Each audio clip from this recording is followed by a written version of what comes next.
In Old Mexico. Words by Tom Lehrer. When it's fiesta time in Guadalajara, then I long to be back once again. In Old Mexico. Where we live for today. Never giving a thought to Tom era. To the strumming of guitars. In 100 grubby bars. I would whisper Te amo. The mariachis would serenade. And they would not shut up till they were paid. We ate, we drank, and we were merry. And we got typhoid and dysentery. But best of all, we went to the Plaza de Toros. Now whenever I start feeling morose, I revive by recalling that scene. And names like Belmonte, Domingo, and Manolete. If I live to 180, I shall never forget what they mean.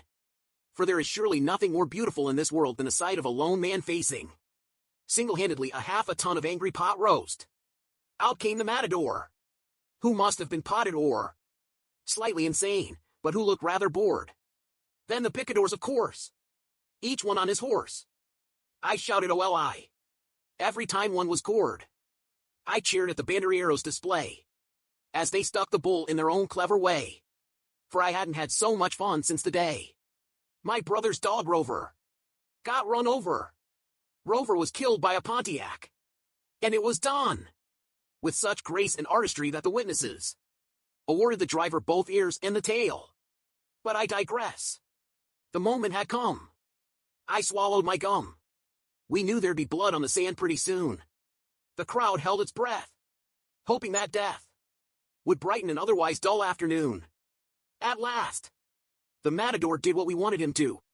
He raised his sword and his aim was true. In that moment of truth, I suddenly knew that someone had stolen my wallet.